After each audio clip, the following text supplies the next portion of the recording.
Fala pessoal, vamos agora iniciar uma bateria de 5 questões da banca FGV. Vamos lá? Questão de número 1. A Política Nacional de Educação Especial, na perspectiva da educação inclusiva, é um marco pedagógico na educação do país. Seu objetivo é de assegurar a inclusão escolar de alunos com deficiência, transtornos globais do desenvolvimento e altas habilidades e superdotação. Segundo esta e as demais legislações sobre o tema, os sistemas de ensino devem proporcionar a seus alunos, aí vamos às alternativas. Item A. Acesso ao ensino regular, sim. Com participação, aprendizagem e continuidade, limitado ao ensino fundamental? Não, é para toda a educação básica. Então, é toda a educação básica. E não somente o ensino fundamental. E também as leis versam sobre o ensino superior. Mas no caso aqui, como estamos tratando concursos para professores, principalmente de nível médio e nível fundamental. Item B, transversalidade na modalidade de educação especial a partir do ensino médio, a mesma coisa do item A. Não é específico de uma etapa, ok? É durante toda a educação básica. Eliminamos também o item B. Atendimento educacional especializado restrito, mais uma vez restringindo aqui em ciclos dessa vez. Atendimento educacional especializado, sim, e profissionais de educação com formação para a inclusão, certinha. Condições para a prática de educação física a partir do ensino, mas não existe isso, tá? A educação física, ela é obrigatória na educação básica, porém, a legislação versa sobre a facultatividade em uma das etapas da educação básica, sendo possível o pedagogo ou professor da turma ministrar aulas de educação física. Com exceção disso, não há outra restrição ou limitação. Então, o item D, de fato, é o nosso gabarito. Questão de número 2. Ao considerar a questão da inclusão na educação física, é importante que o professor procure planejar e estruturar as adaptações necessárias à participação de todos os alunos nas aulas. Ao ajustar suas observações e conceituação sobre o rendimento do aluno a partir do seu progresso e conquistas individuais, com base nos objetivos propostos para a disciplina, a adaptação está ocorrendo. E aí, pessoal, o próprio item traz algumas informações chaves, como, por exemplo, a questão do rendimento do aluno. Quando a gente está falando de rendimento, a gente está obrigatoriamente falando de avaliação. Então, o item B é o nosso gabarito.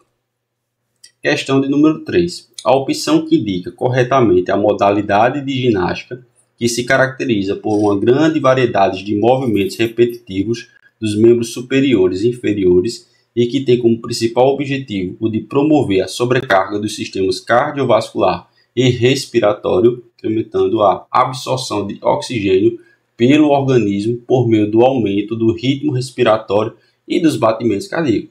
Então aqui, o próprio item, assim como o item 2, a FGV, na verdade, ela gosta de trazer conceitos e aí você faz essa associação com esse conceito. É o tipo de questão que não há muito que se comentar, sobre as alternativas. Então aqui, com base nessas informações que foram passadas, sistema cardiovascular, e repetição dos movimentos, seja em membros superiores, inferiores, aumento do consumo de oxigênio, aumento do ritmo respiratório e dos batimentos cardíacos, a gente está se referindo ao aeróbica. Questão de número 4. Leia o fragmento a seguir. Um princípio metodológico direciona a construção dos processos de ensino e aprendizagem da educação física no ensino fundamental, guiando a escolha de objetivos e conteúdos com a finalidade de ampliar as relações entre os conhecimentos da cultura corporal de movimento e os alunos, legitimando as diferentes possibilidades de aprendizagem. O princípio descrito no fragmento denomina-se, aí vamos às alternativas. Então, novamente, mais uma questão que traz conceituações, sobre alguma temática. E aí, essas palavras-chave, que a gente foi grifando, que é a construção do processo de ensino-aprendizagem, da educação física, sobretudo no ensino fundamental, e aí vai guiando as escolhas dos objetivos e do conteúdos, e aí com essa questão de aumentar, ampliar as relações. Então, quando a gente fala em ampliar, a gente está falando em quê? Em diversificar. Entre conhecimento da cultura corporal de movimento e os alunos e legitimando essas possibilidades, mais uma vez aqui, essa questão da relação, a possibilidade de aprendizagem. E aí, dentre as alternativas, entre inclusão, ludicidade, valorização, diversidade e regionalização, o item D é o que melhor responde. Questão de número 5, e aí falando dos parâmetros curriculares nacionais, e o que eu quero frisar que essa questão ela é do ano de 2025, ou seja, do presente ano, e ainda assim esse tema, né, a temática dos PCNs ainda são cobrados em questões de concurso público, inclusive por bancas, né, que são consideradas de grande relevância, que é o caso da FGV. Eu já vi em alguns lugares por aí recomendando que os alunos não estudassem mais tanto os PCNs. Pelo contrário, pessoal, cuidado, né, com o que vocês andam estudando por aí, com que material vocês andam estudando, porque os PCNs eles ainda continuam sendo bastante cobrados. Embora tenhamos, né, o maior número de questões agora a partir da BNCC, lá no meu módulo do meu curso eu tenho tanto os PCNs quanto outro módulo da BNCC.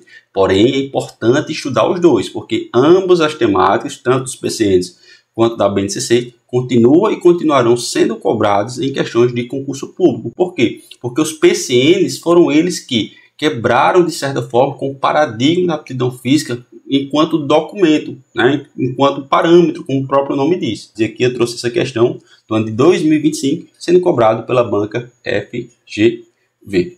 Ok? Então vamos continuar aqui a leitura. Então, referentes à educação física, aplicada aos terceiros e quartos anos dos ciclos do ensino fundamental, orientam que os instrumentos de avaliação devem atender à demanda dos objetivos educativos expressos na seleção dos conteúdos. A esse respeito, analise as afirmativas a seguir. Item 1. A avaliação diagnóstica fornece os dados para a elaboração de um projeto de desenvolvimento dos conteúdos a partir da consideração dos conhecimentos prévios dos alunos. Então, aqui é um termo-chave. Falou de avaliação diagnóstica, estamos falando de conhecimentos prévios dos alunos que vão servir de base para você elaborar, seja sua aula, seja um projeto de desenvolvimento, seja o próprio plano de ensino, né, quanto o próprio PPP da escola. Então acaba servindo ali de certa forma como o que temos e o que pretendemos alcançar. Okay? Então o item 1 está correto. Os instrumentos de autoavaliação do aluno não devem, está dizendo que não devem, ser considerados como critério de valorização por parte do professor. Então o professor ele vai retirar uma das possibilidades de avaliação, que é a autoavaliação, porque é considerado algo que não valoriza, né, que não é valorizado por parte do professor. Pelo contrário, o professor ele deve estimular o processo de autoavaliação por aluno. Deve se limitar a isso? Jamais. Tá? É importante diversificar os instrumentos de avaliação. E a autoavaliação é um desses instrumentos. Como disse aqui que não deve ser considerado, o item está incorreto. Vamos para o terceiro. Para garantir a clareza dos instrumentos de avaliação, mesmo em aspectos subjetivos, é importante que o aluno saiba desde o início como, quando e de que forma será avaliado. Exatamente. É de suma importância que um professor está comprometido com a educação, que já na primeira semana, na segunda, já traga ali seu plano de ensino, mostre aos alunos como eles serão avaliados, de que forma, quais são os instrumentos, como, quando, como será a distribuição das notas, o que é que compõe as notas. Então é importante que se faça esse processo inicial para que os alunos entendam como eles serão avaliados ao longo do ano. Okay? Então é de suma importância que ocorra de fato esse processo. Então, o item 3 também está correto. Então 1 e 3, aqui diz o item A só 1 não, 1 e 2 não, 1 e 3 sim, 2 e 3 não, todas não. Então de fato o item C é o nosso gabarito.